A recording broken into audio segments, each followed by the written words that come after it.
Hey, beautiful soul. You're listening to the Rising into Mindful Motherhood podcast, your weekly dose of fertility wisdom.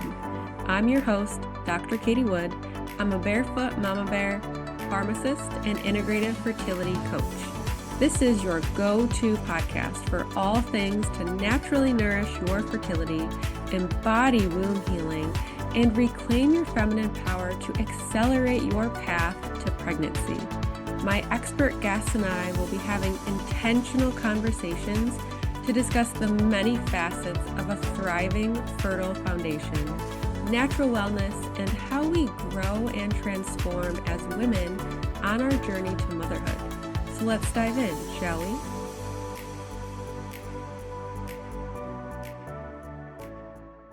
Hello and welcome to Rising into Mindful Motherhood. In this episode, I'll be talking with Dr. Brad Montagne, a doctor of science in pastoral medicine and pioneer in functional medicine. He battled with his own chronic illness as a young child and began managing his own illness by making his own diet and lifestyle changes when he was young. In his adult life, he conquered his own case of Lyme disease and Babesia with the tools he presents today. Dr. Brad is now at the tail end of his fourth decade doing clinical research in innovative functional medicine, helping people regain their lives and health. He is known for having one of the highest rates of helping restore health to people with the worst case scenarios, even after expert care has failed. So I absolutely love that. I feel like there is always another option. Even after seeing so many different doctors, there's always another alternative. And in today's episode, we'll be discussing thyroiditis and Hashimoto's and the effect that it can have on hormones and fertility. So this is a really, really big one. You're going to want to listen in. So welcome, Dr. Brad. I'm really excited for our conversation today. Yeah, thanks for the invitation. I'm looking forward to this too. Yeah, so thyroid problems. I feel like this is so common in our day and age, whether you're trying to get pregnant or not. What is your take on why this is so common? It all ties into key issues. They've destroyed our food supply over here in the US of A. It's really toxic. When you look at what people do with their lifestyle, the use of medications, stress, steroids, food intolerances, anything that creates any kind of inflammatory response inside of the gut changes the way the gut functions. And that's really the key for basically everything. And we look at the thyroid, it's one of the first things that gets infected when the gut has problems. And it's funny, when you look at the research, you got all these different mechanisms that go on for different things. But I was doing a talk some time back at a business meeting. There were three other doctors there, and I was just about to release my book. It's Exposing Lyme and Chronic Illness. And we typically did a short introduction, had a dinner, and then people talked afterwards. And I was supposed to talk that night. I said, so instead of doing the introduction, I'm going to be one of the speakers. I'm going to give everybody a choice. While you're eating dinner, you guys think about it. I can either talk about my book I'm about ready to release, or I got a pretty deep well. We could just do a Q&A. So you guys decide. Once it comes to my turn, you speak up, and I can go either way. It's fine. Ask me whatever you want. And one of the other docs says, "So what do you do for COVID?" And the conversation opened up, really blew everybody away. But they were autoimmune specialists, the doc that asked me that question. And when in that talk, I was talking about autoimmunity, which is what Hashimoto's is autoimmune thyroid issues. And I said, the immune system only responds to two things only. What are they? None of the other three docs had any clue, not even autoimmune specialists. And you think, how in the world can you specialize in something you don't know how it works? But we'll get into that a little bit later. But the whole issue of thyroiditis is an inflammatory response in the thyroid that's commonly from nutritional deficiency toxicity. And when that toxicity gets to a certain point, it starts creating autoimmune responses. So if I back up a little bit, Why does it affect women so much?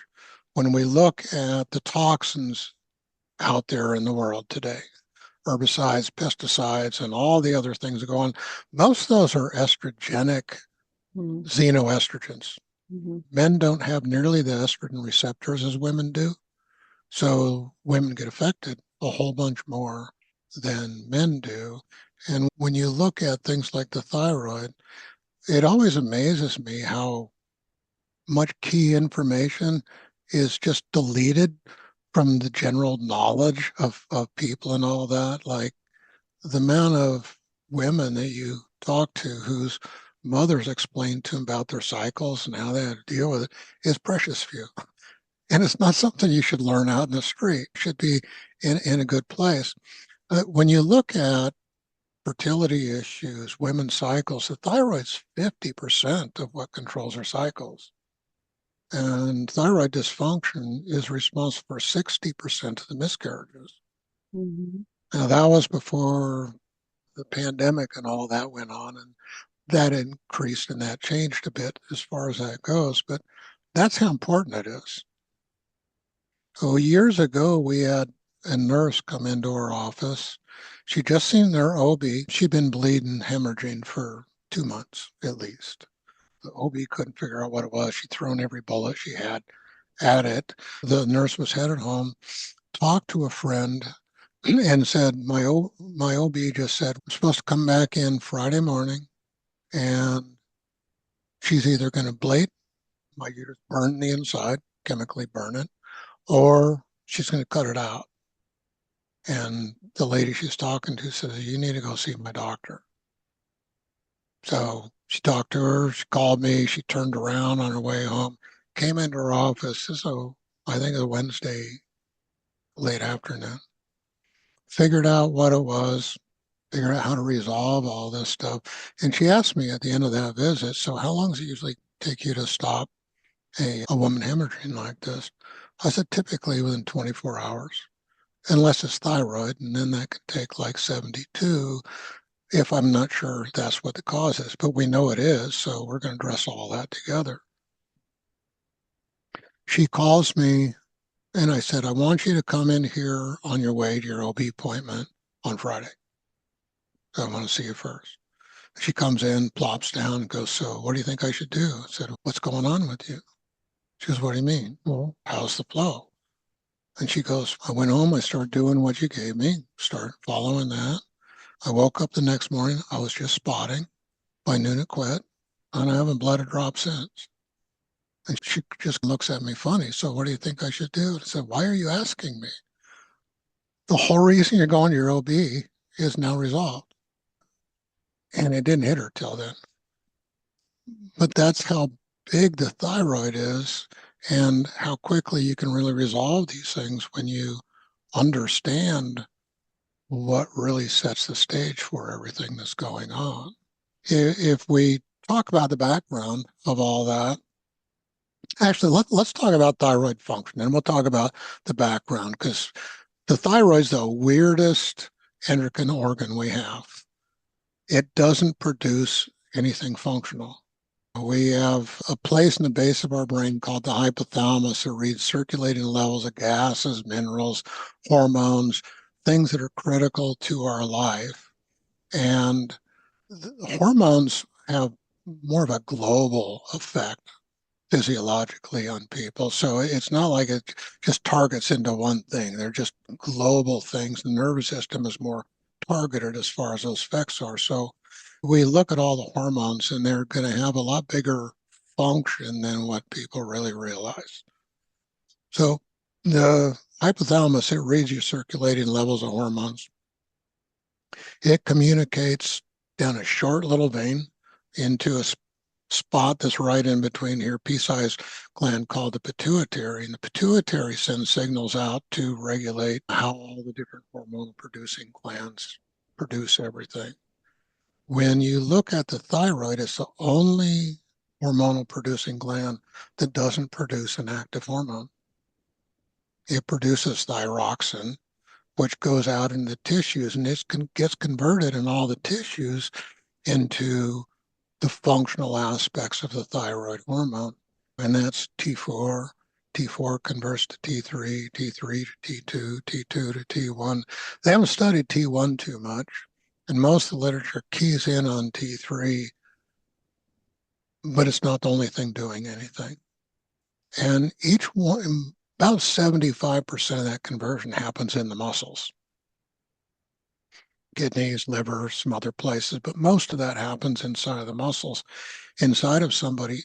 And each one of those conversions can go regular, where you have a normal, active, viable hormone that actually has a clinical effect, and it can be reversed, which the hypothalamus reads a reverse hormone as if it's working, but it's inert. It has no biological function whatsoever. And that's determined by the health of the different tissues. Oh, years ago, we had a woman we were working with. She was obese. She was in her 50s, only had a few wisps of hair that she just drug over the top of her head to make it look like she had something there. Short stature, rotund. Her legs didn't grow properly when she hit puberty. So instead of doing something else, they talked her into amputating one of them and giving her a prosthetic. And you go, Oh, man, that's nuts. That's just crazy. But the most striking thing about this woman, she's in her 50s. She never had one cycle her entire life. And you look at her, thinning eyebrows, thin hair, the obese, the menstrual irregularities. That's just textbook classic thyroid problem. And she'd come to my office, do some stuff, her weight would start dropping off. She'd go see her medical doctor. They go, oh, no, that's not true. That can't be it. She'd do what they did. Her weight would come back up. And we had this roller coaster going back and forth. And finally, after a year of this going back and forth, our medical doctor said, why don't you finally have your other doctor order that thyroid test that he was talking about? So we ordered it. It's got T4 normal, T4 reverse, T3 normal, T3 reverse, and it tests for the antibodies against the thyroid. Test gets back, he looks at the number, and he goes, wow, that's normal. I look at it and I go, oh my God, I've never seen anything like this. Her reversed hormones were 198 times what the normal one was. No clinical effect of any hormone whatsoever of what she's producing. Is just totally inert. You just look at her and go, there you go. That's the classic textbook, but he didn't even understand what it said. Um, and those are two really key things that I think with all your interaction with women out there as this common thing where the cycles are really upside down. The flow's wrong when you look at the way the uterus engorges.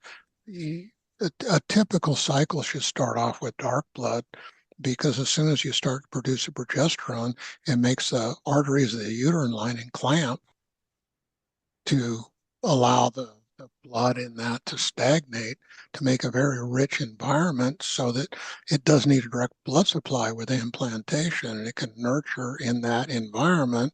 And if there's enough of the right hormones, then placenta will grow and it keeps on going. And with that, blood should be stagnated for pretty close to 10 days. But when you have a woman whose cycles are starting with bright blood, their hormones are upside down. A woman that's having lots of clots and really heavy flow shortly after starting with bright blood, that's some major hormonal problems. And the thyroid's going to be part of that. You can't just throw um, common things like throw the pill at it, and that really doesn't make sense. When you look at human physiology, actually any animal physiology, as soon as you throw a artificial hormone at a living thing, it dysregulates that feedback loop of the hypothalamus reading what's there, communicating with the pituitary to regulate everything, and then it will chemically just shut down those organs that make those hormones, and they'll atrophy to the point where Medicine doesn't believe that you can ever return those. We've had so many women all the way into their mid 80s who've been on thyroid hormones for sometimes decades. You fix the right things, they start rebuilding it. They wean off their thyroid hormones and their hair starts growing back. Their skin starts to become rich and reflective with multiple colors. Their energy starts to come back. And when their libido comes back, they just get giddy. They, Mhm. they, they just do. And it's huge how much interaction goes on with all this. But the thyroid, it's never primary organ in its dysfunction. It doesn't, for some reason, just go into rebellion and quit working like that. When we look at the conversions we were just talking about, most of the bad conversion into the reversed hormones happens because the tissues are toxic. Mhm. And when we look at toxicity, most of the toxicity that goes on inside of most of us occurs from gut dysfunction. We've actually got four detox organs, and most think there's only one, and they think that's the liver. The immune system is probably the poorest detoxer we have. And the hormones, when the toxins get outside of the detox system, where the only the immune system can do it, it just creates these hyperinflammatory fires that people got all these names like MCAS and fibromyalgia and all these different words for that going on, but that's really not the problem. It's only a symptom that goes on with it. And when the tissues like the muscles are toxic, they tend to throw out more reversed hormones. And when you start to heal those up, then they start to throw out more normal hormones, which normalizes things. The four detox organs that we have is the small intestinal wall, the colon wall, the gut flora, and then the liver. And with you, I assume you're a pharmacist. Do I have that right? Yes. Yep. Okay. From what you do, that you have to, when you take oral administration, you have a much higher dose than you expect to be in the blood, because close to three-quarters of that gets denatured in the gut wall before it even hits the liver. When we look at the detox pathways, there's technical names like cytochrome P450 system and all, that's the exact same system our gut uses to absorb nutrients. And we get this huge amount of detox that happens in the gut wall. The gut flora does a lot of amazing things. It makes every hormone that we make, makes every neurotransmitter that we make. Not all of them, but some of them. It's a big contributor to the overall working of the body that goes on in there. When any kind of inflammatory issue goes on, there starts to have these changes that go on inside the gut. And if you talk to people like Candida is pretty much the root problem of almost all chronic illness. Been doing this for 4 decades. We've seen thousands of people doing things. And I can't remember one case where Candida was not the root. Mm. Every single case we see of chronic Lyme disease, Candida was the root. It's also the primary complication. Candida was there before it started. Most don't know how to get rid of Lyme disease. It only takes a matter of typically you have it gone in 2 months or less. Three of the co-infection, two of the co-infections that way. The BCA, it takes longer, maybe four. Depends on which strain it is. But the Candida is the one that takes a whole bunch longer. And you got all these people with all these ideas on mechanisms of how that grows. Antibiotics kills the normal flora. You do steroids, same thing. NSAIDs, same thing. But food intolerance does the same thing. Heavy metals does the same thing. Chronic stress does the same thing. And in the book that I wrote, you lay some of those things out and you look at them, you go, this can't be a different mechanism for every single thing going on. It just can't be. You can't have one mechanism for, say, chronic stress and a different mechanism for food intolerance, and a different mechanism for whatever else you want to say that's out there. Huge long list of things. Can't be. It's got to be the same one. And there's a study that come out of one of the medical groups down in the South. I don't remember where it is right now. That gives a key on what that is and what essentially happens. And if we look at the gut lining, it's only one cell layer thick.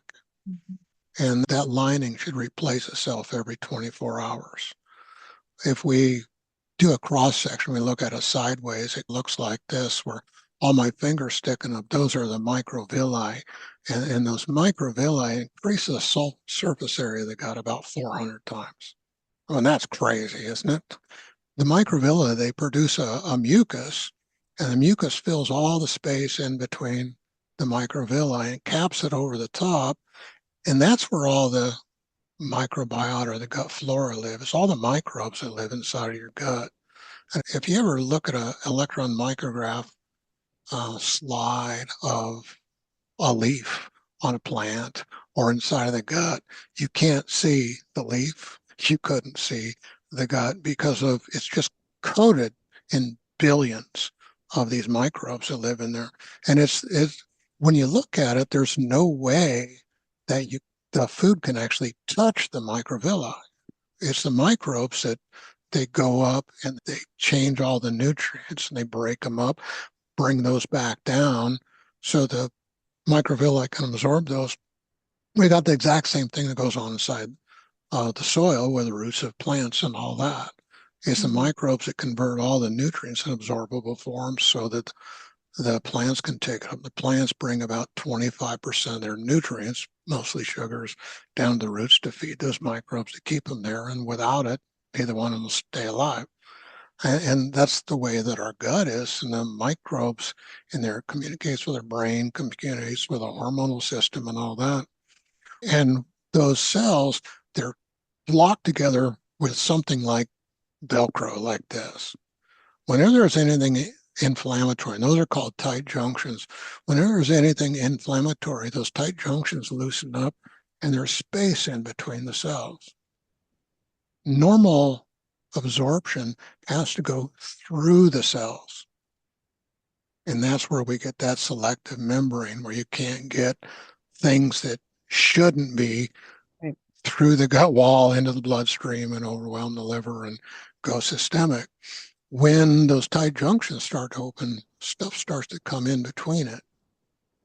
Oftentimes those things are toxic and that excites the immune system. Half the immune system's in the gut wall.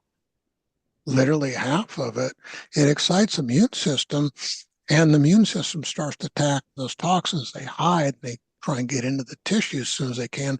They'll get into the cells that line the gut and they start to destroy the cells that line the gut. They create these great big huge holes that you can see.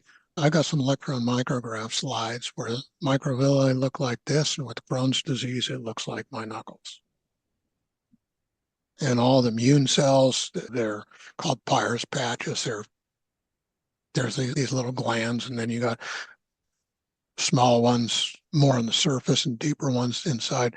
Those have expanded out and they become very huge with the atrophy like this because the toxic overload's so big.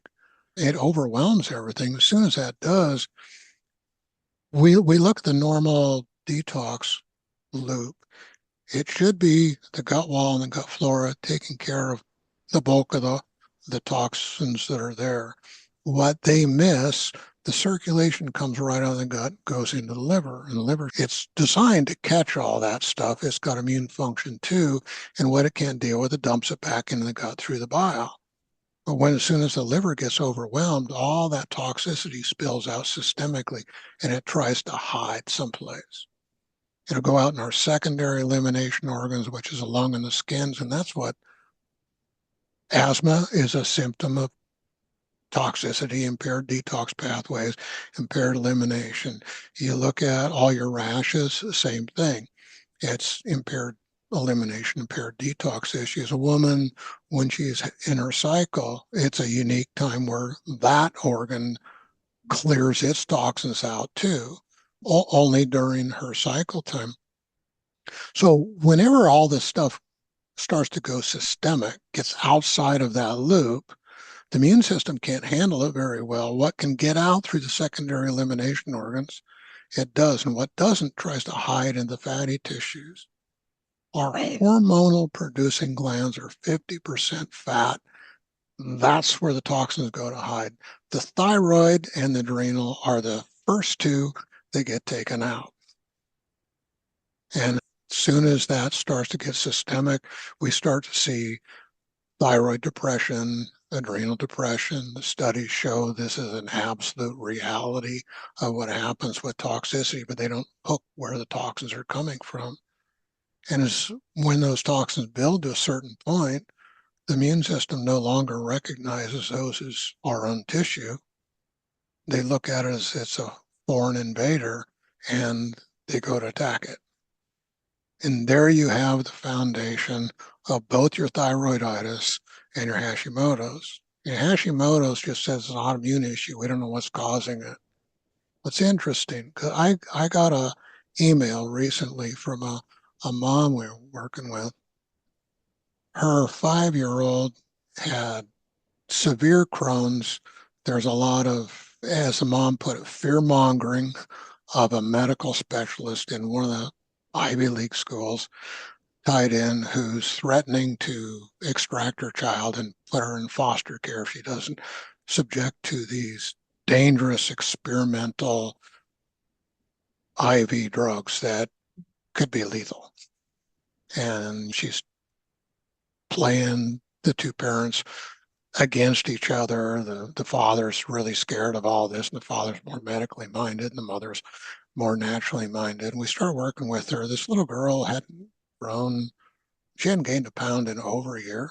5 years old, that's not normal. She's tiny, she's small, she's always bleeding out of her gut. She's lays on her tummy on the couch, kicks her legs. She can't be involved in any school activities, she's in gym, but she just lays and kicks. She can't do anything. She's totally withdrawn, antisocial, and all the things of a very sick child. So we start working with her. We start getting these personality changes. She's starting to interact, starting to do things. And the fear mongering has the dad take her down. Second IV, she's bleeding out of her gut. She's totally checked out. She's a solid rash from head to toe. Her skin looks like sandpaper. And she's a black child. So you can't see the pink rashes. And the doctor says, oh, she doesn't have a rash. And you just think, what are you talking about? The skin's so rough. You look at it, it just looks like it feels like sandpaper. And she's bleeding. She's checked out. She's back on the couch. All these things going on. It took about 3.5 weeks to undo that, and got the mom to stop the fear mongering and stop the progression of all this stuff. And I get this email. Mom wasn't feeling really good. Her daughter came up and asked how she was doing. She said, oh, I'm doing okay. How are you? And the little 5-year-old girl says, I'm doing a million bazillion times better. She's charging around the upstairs of their house for the first time in her life. She's giggling, laughing, chasing her sister. She hasn't been able to sit on anything for years. She's riding a tricycle in one day. And this mom's just weeping because she finally has this child that she wanted so much, who's not been normal, not been able to play, not been able to do anything children can do. And you don't get the giggles, you don't get the laugh, you don't get any of the joy. And all of a sudden it's released. And these medical specialists say that you can't resolve Crohn's disease. And you got to put them on these radical medical treatments for the rest of their life. And I'm going, that's nuts. They were told that for like 4 different medical specialists. I've been resolving that thing for decades, and I've got thousands of people that no longer have it anymore. And it's the same thing with the thyroid issues. It's the exact same mechanism that goes on there. There's a study in the American Journal of Pathology from 2008 says an autoimmune process can be arrested. It's stopped when you fix the gut. And that's always the key with all the toxicity issue. It's not rebellious for some unknown reason. The thyroid never responds that way. The thyroid's never primary. It's always responding to distant toxicity And there may be another case than the gut. I don't believe I've ever seen one. It's possible, but the rule of averages, when you see thousands of people over a long period of time, you don't see exceptions. There might be one, but it's not going to be the lion's share of things. And it's amazing how fast you can get this stuff to resolve once you start fixing the gut, which is the hardest organ to fix. It really is. It's so complex, it's so vulnerable, and it's constantly getting assaulted with everything that's out there. Really hoping that RFK can make some changes to get our food supply healthier so that we don't have to deal with all this stuff. That would be really nice. Mhm. It really would. But you look at women. We got a consult recently for a couple that can't conceive. She finally got pregnant maybe 2 years ago in mid 30s. Maybe 2 years ago, about as soon as they found out that she was pregnant, she lost it. And I don't know how long they've been trying, but probably for 10 years. And I do a consult with her, and we see all these things of what we're talking about. And you do an evaluation, you find even more than that going on. Once again, what set the stage? Candida, food intolerances, leaky gut, systemic toxicity, but there's a whole bunch of other things because they're both from a different ethnicity in a different country that has endemic disease problems like hepatitis. And people go in for a transfusion. Um, like we had one mom come in a while ago. She just was sick and tired of being sick and tired. Her kids were always sick, and check her out. She was born in a different country. Her mom almost bled to death. So they gave her a transfusion. That transfusion gave her hepatitis, at least 4 different kinds of STDs, Lyme Mhm. disease, multiple co-infections, Candida, and all this stuff. And she transferred that to all of her children, her Mhm. husband, and all of that. And when we found that, we started working with her. I said, we should really work with your whole family because we could stop this curse. We could Mhm. just kill it so that your children never have to deal with this stuff and you can have healthy grandchildren and go on. And it's really an amazing thing because we worked with everybody in the household, and I was right.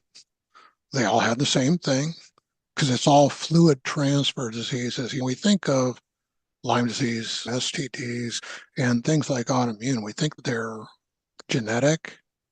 And do you know about epigenetics? Okay.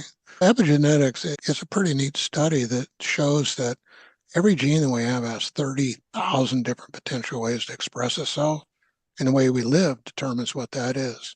So you take Mhm. somebody with a snip on their genes where they can't produce L-methylfolate.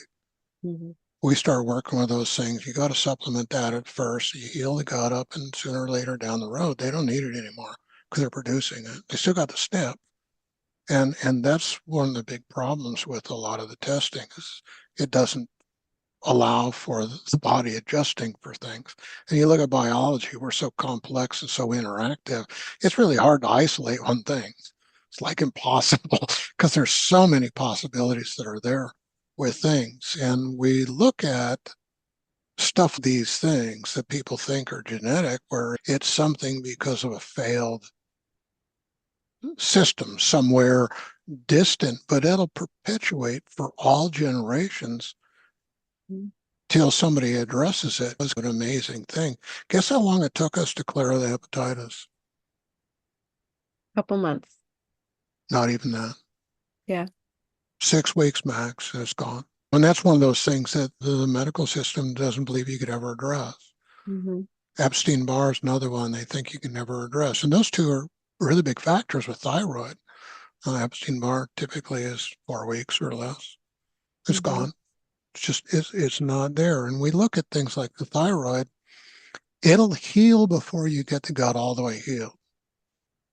Because once you start everything in motion, the toxicity drops way off, but you got to keep working to restore the integrity of the microvilli. has to do with all your digestive issues, restoring gut flora, removing food intolerances, and all these things. It's super interactive, and it takes quite a while to do that. But you look at something like Candida, it's got three forms closely associated with a fourth. We know about the yeast form, and that's pretty easy to clear out. And all your Candida cleanses, they only hope to reduce that. And you can't get rid of Candida. It has to be in a normal balance with the other flora, and it's the other flora that keep it in check. So yeast form, fungal parasite form is closely associated with mold. And when we look at the fungal parasite form, when you look at a fungal body, it's got these fuzzy things that look like these gentle little hairs that stick out. Those hairs are called myceta. They're the feeding tubules. Those are made up of chitin. Your immune system can't touch chitin. The normal gut flora and the flora that grows inside a woman's reproductive tract is almost the same. It can dissolve that chitin and keep it in check.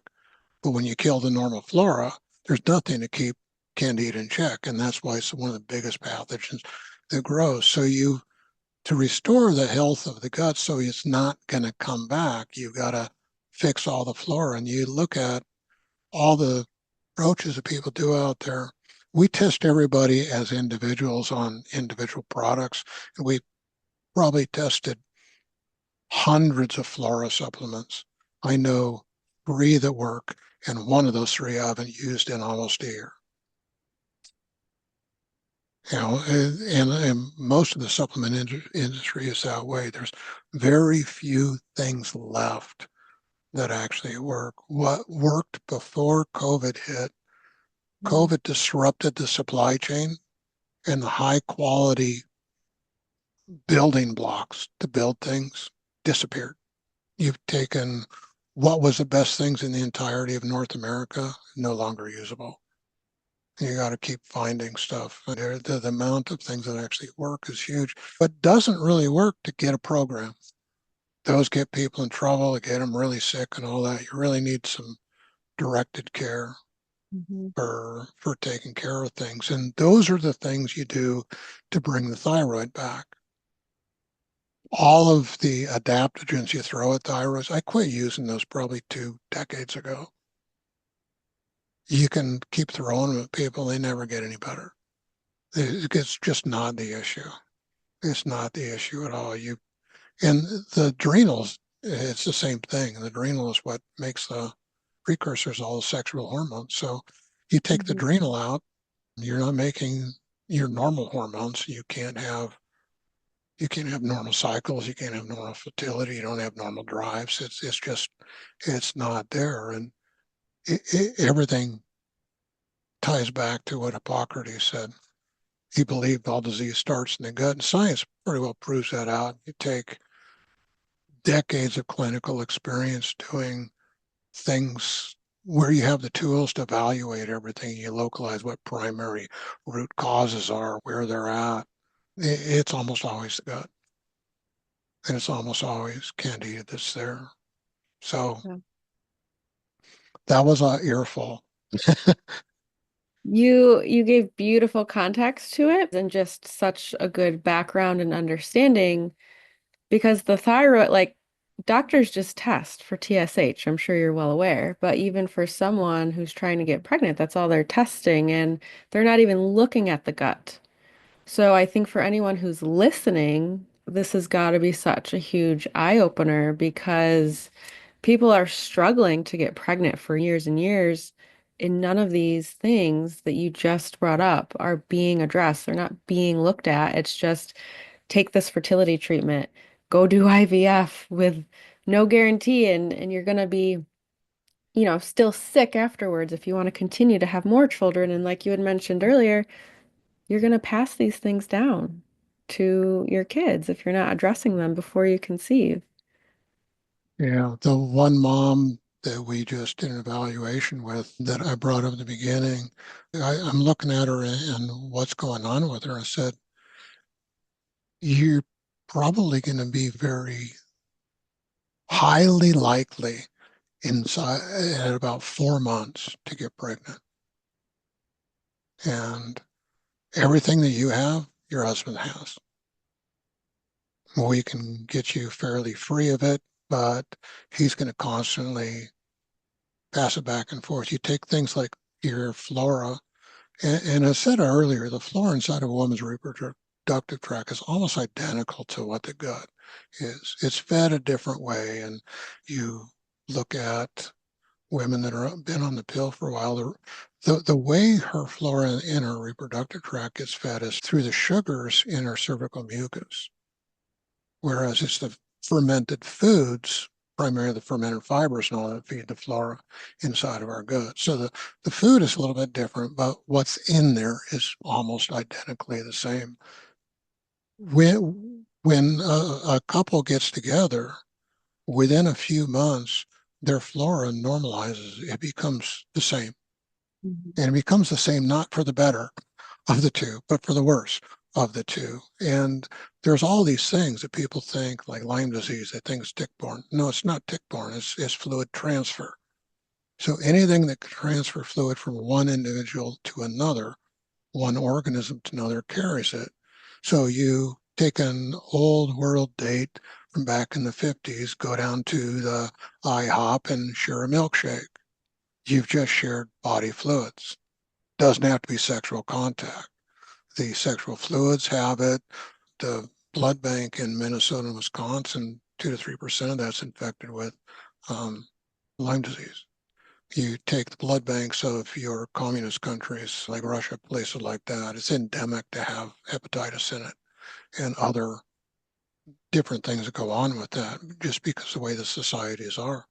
We have all these things that people don't really realize. And fertility is a couple thing. It's not you or me. Mhm. It's together. The pH determines the sex. Did you know that? Of the baby? Yeah, No, I didn't know that. yeah. And for the people who want to be the California couple that have the perfect 2 children, one male and one female, the acidic pH in the combined sexual fluids at the time of conception determines the sex of the child. Acidic, it throws girls 75% of the time at least. If it's basic, it throws boys. So women can do different things with foods. The easiest way is douches, like a vinegar douche or a baking soda and water douche is probably the easiest for a woman to change that if they really want to do something. And it's not a boatload of stuff. It's just a minor thing. But that's really a cool thing. It really is because people that only want 2 children, they want a boy and a girl. That's that's about the only way to really help that along at all. But all of the things that we're talking about, if one in a couple has it, the other one is going to. And you can't address fertility as okay, the guy's got a low sperm count. Why? They do an ultrasound, they see eggs develop in the uterus, and they go, oh, you're about ready to ovulate. Are you? The amount of times with infertility going on, the women are not ovulating. They're going through the normal cycle of hormones, and sometimes they even get that excessive cervical mucus right at ovulation. But oftentimes women are just not really cued into that at all, and it's pH can be a huge part. Nothing physiologically works outside of this really narrow band of optimal pH. So we've got all these different factors that go on, and you look at the way this arena is addressed medically, I think it's inhuman, it's embarrassing, it's prying into people's private lives in a whole bunch of ways. It doesn't need to happen at all. It really doesn't. You don't need samples of fluids and things like that. We test all these things in a functional way. There's nothing invasive whatsoever. And we can tell typically inside of a couple hours of doing an evaluation exactly what's going on. And we do this at a distance too. We work with people halfway around the world. Mhm. Uh, we had a phone call a while back. A couple, their 5-year-old daughter had spent 5.5 days in a research hospital getting scans and tests. at the end, connected to two prestigious medical schools, and then 5.5 days of scans and testing. I have no idea what's going on. So maybe you should make an appointment with a rheumatologist. We don't know. Hmm. Family member heard about that, begged to her parents to with us. They called us up. We did an evaluation. In 2 hours, we knew exactly what was going on. This little girl's just laid in bed crying. She couldn't be touched. She couldn't move. She's just in so much pain. She's just crying. And that's enough to break any parent's heart. We do an evaluation. We tell them what to do. They had some of what they needed, and we had to send them some more. Next morning, she was out of bed the first time. 3 days later, she's outside. 6 months down the road, she's healthier than she'd ever been in her life. And it's the children that really break our hearts as far as that goes. They just shouldn't have to suffer. And when they do, it really rips a parent apart. But these people are longing to have children. It's generally not this huge monumental monolith you've got to climb to do it. There's some simple, basic reasons why. And the thyroid's almost always involved, Hmm. almost always, along with several other factors. Most of those we talked about. And once you set that in stage, you can be pretty fertile in a fairly short period of time. Hmm. Absolutely. And I would love for you to share with everyone about your book, Exposing Lyme and Chronic Illness, and what you can expect from reading that book. I definitely know I'm going to check it out myself. Okay. One of the things we specialize in Lyme disease, and the only reason we can be effective with Lyme disease is because of what I know about the gut. That's really my primary specialty, but it allows you to resolve everything that's out there. Everything. Absolutely everything. And I'd written a book, Breaking the Chronic Nightmare of Lyme Disease, quite a while back. It got canceled by Amazon, wouldn't let me promote it, do anything along that line. So I got a hold of a group who coaches you on how to fix all that stuff. They didn't really know what they're doing and they undid stuff, but I rewrote the book and I decided Lyme disease, the only reason why people get Lyme disease is because this Lyme Candida connection. I had a chapter on Candida, and then I'm looking at how everything interacts and functions. There's 5 or 6 chapters of physiology in the book. And I talk to different docs and clinically about things from all professions. Mm. The and people will bring up clinical things. They'll throw around their favorite therapies, but they have no idea what's going on. And I'll start talking about physiology with a function of what sets the stage for everything. And they just look like a deer in the headlights. They don't study that. Uh, talking to doctors, I don't think I could fill my hand up with the amount of doctors I've interacted with in 4 decades to study physiology after they graduate from school. It's really a shame. But so we added all of those interactive things, autoimmune issues, what's going on with those, hormonal dysfunction, what's going on with that, toxicity, what's happening with that, gut function, how all that stuff interacts.